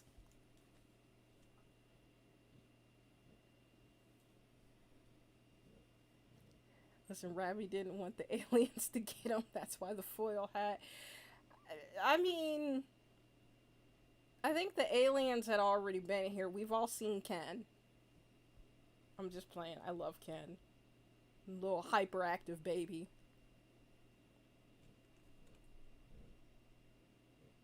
I was laughing because I was watching a crip. A crip? Wow, I can't talk anymore. I'm not even drinking right now. Might have pre-grained before the stream, but I'm not drinking right now. But I was watching a clip of Chris on one of the like 1 billion like singing competition shows that China has, and a girl came out and she performed a remix of Overdose by XO, and just his reaction to when the song like she started was just hilarious. And like even afterwards when they asked him like what he thought, he's like, well, I wasn't expecting anyone to sing that song.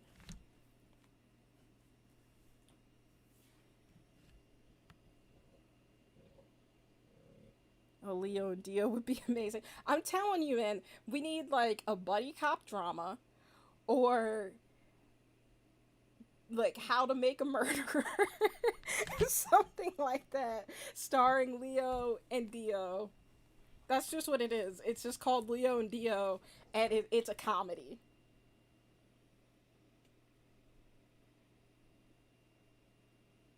I would pay good money for that drama. Let's get a Kickstarter going. Oh god, yeah, the OST for that would be amazing.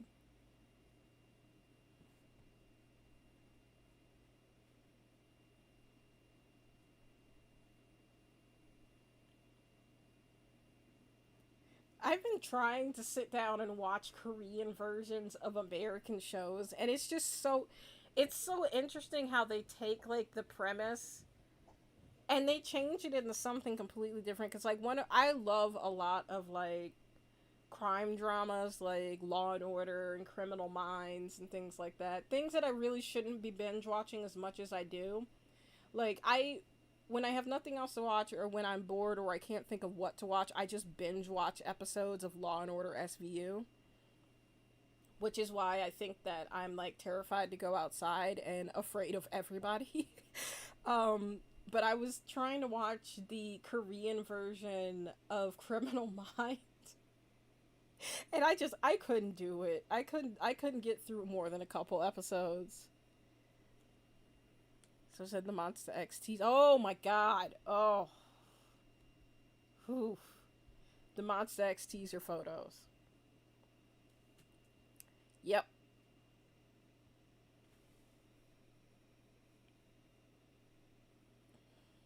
The TXT concept looks really cool. I have not gotten into TXT. Like, I think I've only listened to like two of their songs, and I've only seen like one music video from them.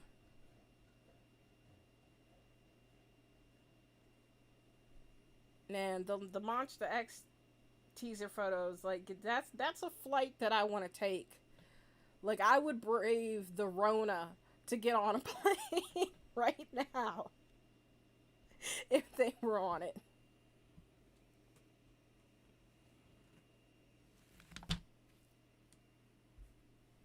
Juhan John's lap. That mask that he was wearing, like, oh man. Monster X is a weakness, man. Leo can do anything and kill me. He was like my very first bias. I really didn't get into VIX until what song was it? I like really fantasy. Like, the majority of their music before that just really wasn't for me because I'm not a big fan of like EDM dance music, and they were very very heavy that for the longest time.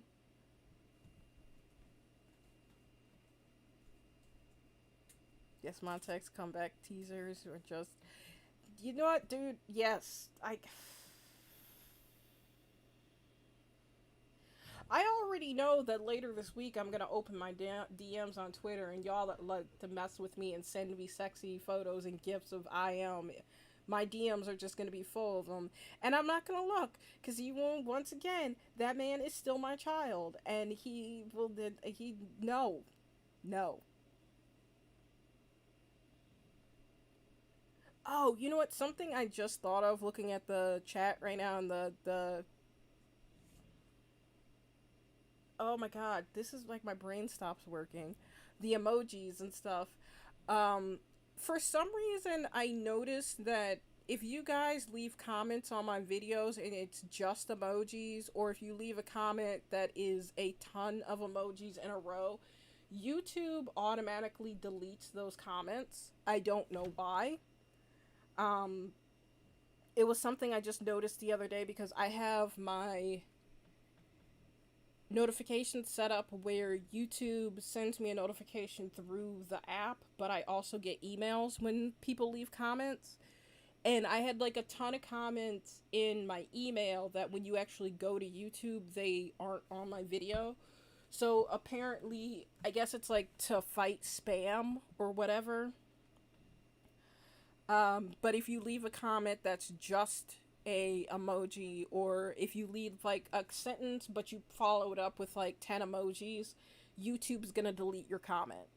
I don't know why it is.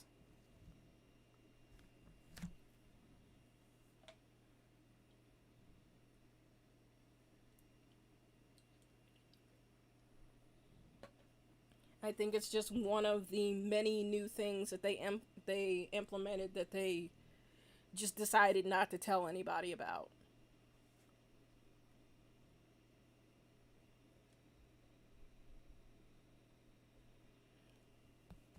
The Blossom Tears MV showed us the potential of Leo being a serial killer. I think there were there was many things, just interviews and behind the scenes things with the group that showed us Leo's potential to be a serial killer.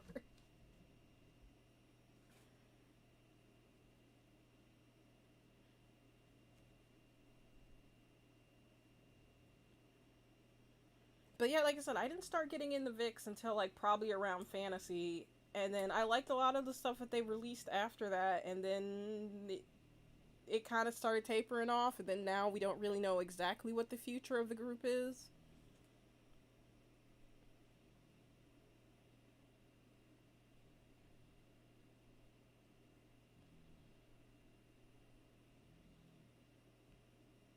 So it said there is a drama called Flower of Evil that I've been watching with a guy from. The show is really good. Do you like the NCIS series? I do. I haven't watched it in a while. But that used to be one of my other series that I used to binge, like when I didn't have anything else to watch or I couldn't decide what I wanted to watch. I would just binge watch episodes in like NCIS. At one point in time, I used to know all of the rules, all of Gibbs' rules. I used to know all of them at one point in time because I used to watch it so often.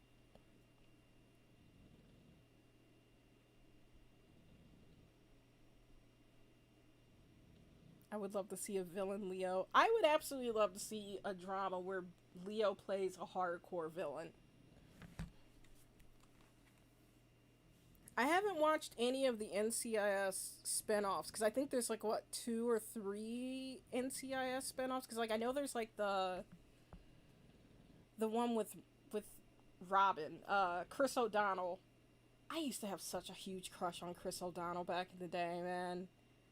Like Batman and Robin was a terrible, terrible movie, but when I was a kid, I had a crush on him, something fierce. Rival mafia princes with Dio and Lee. I'd watch it.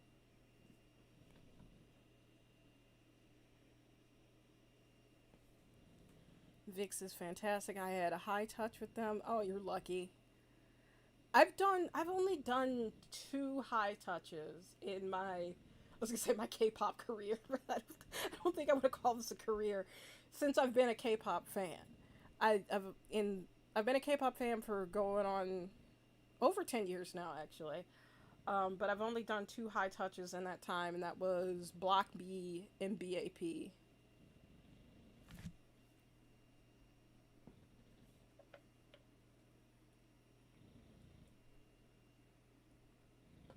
I want the big reveal of Dio being the villain be something that catches you off guard. That would be great. I'd be all for any drama or movie where Leo or Dio plays a villain or like a serial killer. I just saying Leo and Dio is fun. And when you say it like that, it's like I said, it makes me feel like it should be some kind of weird buddy comedy.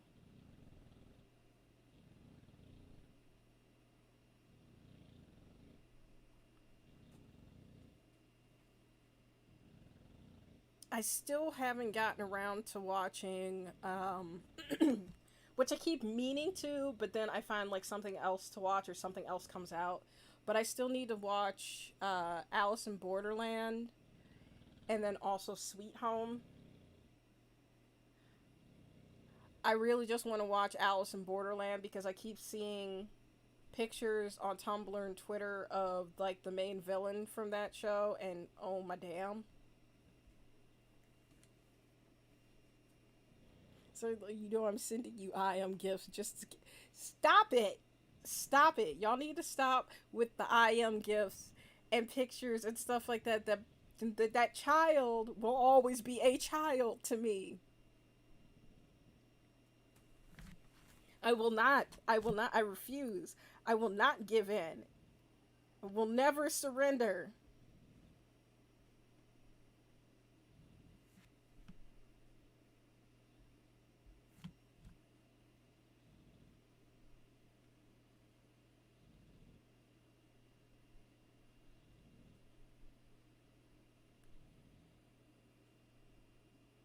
I am is my bias and I am suffering. I'm very sorry. My condolences. Like I've mentioned many times in the past, like I have this thing that people stay the age that they are, like the first time I become aware of them, or in real life, like however old they were when I met them.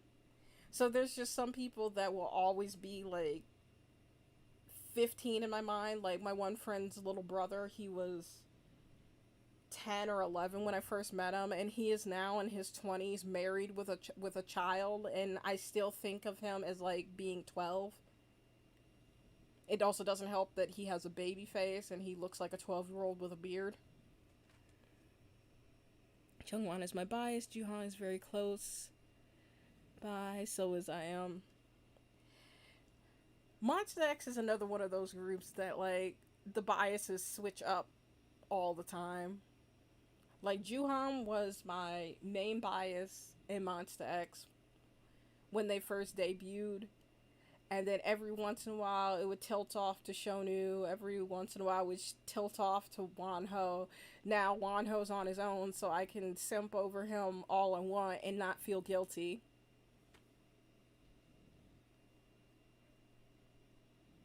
Kyungwon is just, I just think he's adorable. I think he's absolutely hilarious. And, like, I just want to hang out with him. Like, I always have, like, that one member of the group that they're not necessarily my bias, but I feel like I could just hang out and, like, have a beer or just talk with them, and it would be a lot of fun. Minhyuk and Kishun are my records. Minhyuk, man, he always just looks so cute and adorable, but that man is a freak underneath. Especially after doing that research for that Shinhwa video about the nude photo book. And, like, reading that he wants to do a new Minhyuk wants to do a nude photo shoot. Which, once again, let's get a Kickstarter going for that.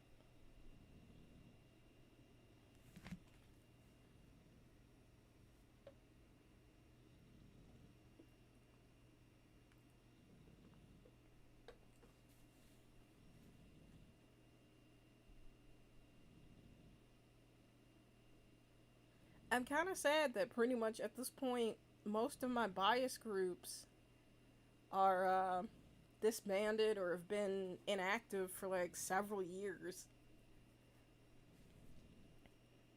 So my only high touch I did was with Eric Nam back in 2018. Voodoo Doll is my favorite Vic song, and Abby is my favorite NCIS character. Abby is amazing. What is her real name? Piper. No, that's not. It's starts with a P. She is so much older than I thought she was. Like when I first started watching NCIS, I thought she was like maybe in her 20s or something, but she was like already in her 40s. But even just outside of NCIS, like, she plays a really cool character on that show. She is just an awesome person in general in real life too. Like, a lot of her like charity efforts, and she's been through so much in her real life too, and she's still just like a really bright, cheery person. But I absolutely love her character on the show.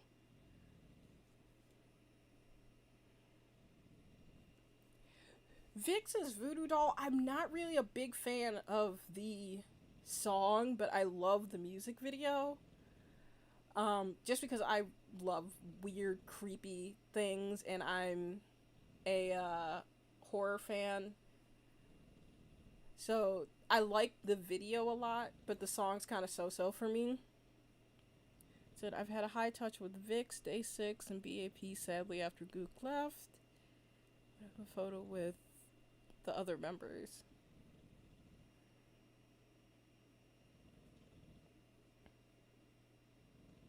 Yeah, I did a high touch with BAP in 20. It was either 2017 or 2017, I want to say. It was like the beginning of 2017. Dio was a killer in one. I forgot to me. Oh yeah, Dio was a killer in one. And okay, I can't remember what movie it was either, but yeah, okay.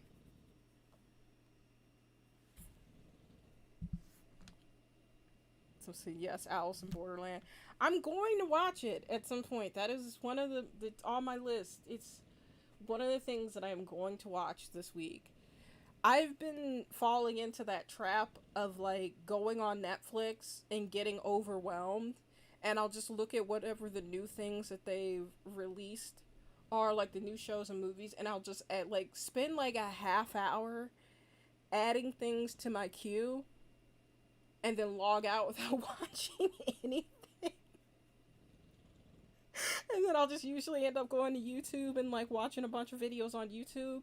Or because I fell into the trap and I ended up getting HBO Max and Hulu because there was a deal to get HBO Max and Hulu free for a month, and then you get like a combined deal for it monthly. So now my new thing, daily thing, has been going to Netflix, adding a bunch of stuff to my queue, then going over to HBO Max, adding a bunch of stuff to my queue, going over to Hulu, adding a bunch of my stuff to my queue, and then not watching anything, and then going to YouTube and watching a bunch of videos there.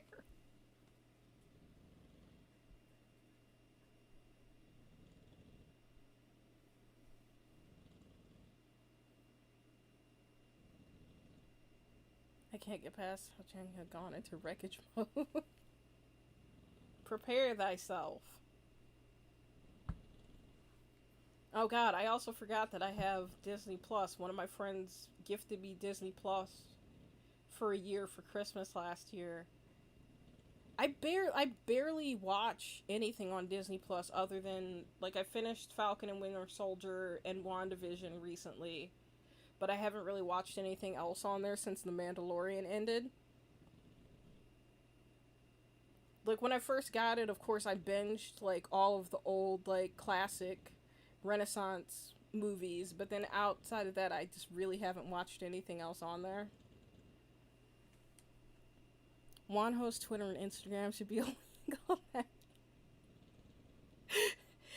Wanho and I have a very special relationship because that man, I'm convinced that he is targeting me directly.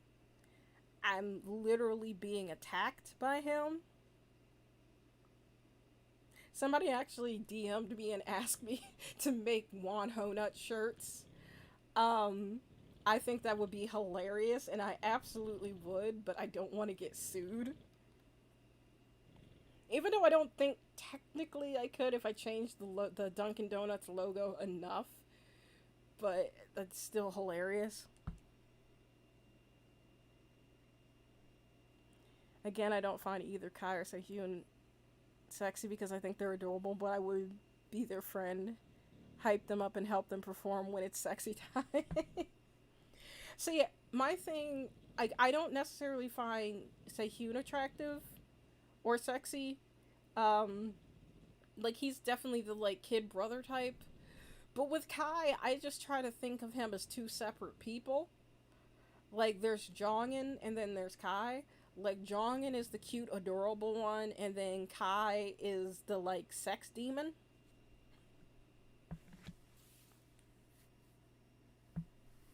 It's just like I said, they're just two different people. That's how I rationalize it. I don't know if you guys can hear Remy snoring in the background, but he's just getting louder and louder. Chuck showing off his body, all I can say is Nuno approves. Like I say, it's gonna happen. It's gonna happen.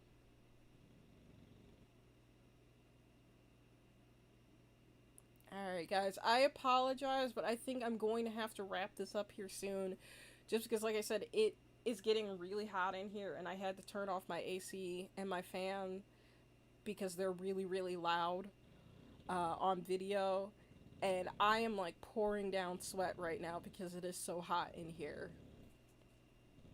Um, since I see that so many people are saying that they don't get off work until later, maybe next week we'll push the next weekend and in the future we'll push this back like maybe an hour. If that would help some people, like maybe push it back to either 7:30 or 8. Um, if that'll work better for some people.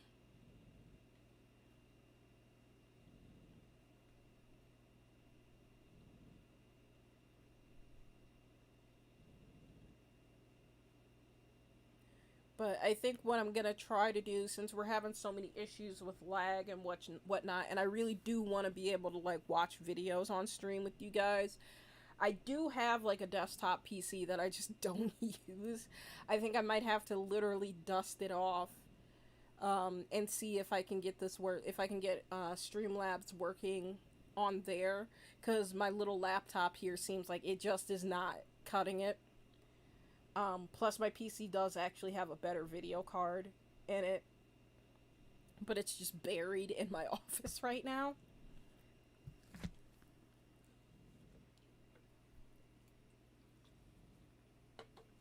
But like I said last week, if there's things that you guys want me to talk about or you want me to react to, whether it be like videos or memes or whatever, feel free to DM those to me on Twitter. That's the best place to get a hold of me. That's like the only social media that I really check regularly anymore. If you guys DM me on Instagram, I probably haven't seen it. I kind of stopped checking Instagram DMs on my Kpop account and also on my business account just because I get flooded with so much spam.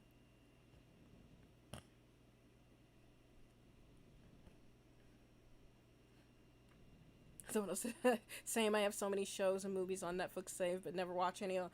I'm pretty sure I have movies saved on Netflix from like 6 years ago that I still haven't watched. Like, I keep saying that I'm eventually going to unsubscribe from Netflix, but I feel like Netflix is like an abusive relationship that I just can't get out of because I've had Netflix since like back in the DVDs by mail days. Um, because when I moved out and I got my first place, I could not afford cable or anything like that, so I had Netflix. So I've had Netflix since like 2006, 2007. So it's like every time I get ready to unsubscribe, they add at least like one more thing that I'm just like, oh, I guess I gotta stay so I can watch this one show. Alright, I'm done now. I'm gonna unsubscribe. Oh, you guys finally released the final episode of, or the final movie of Sense 8. I guess I gotta stick around again. Like, Netflix keeps finding a way to bring me back in. Like I said a couple months ago again, when I got HBO Max and Hulu, I'm like, I'm unsubscribing from Netflix. It's final this time. And then I saw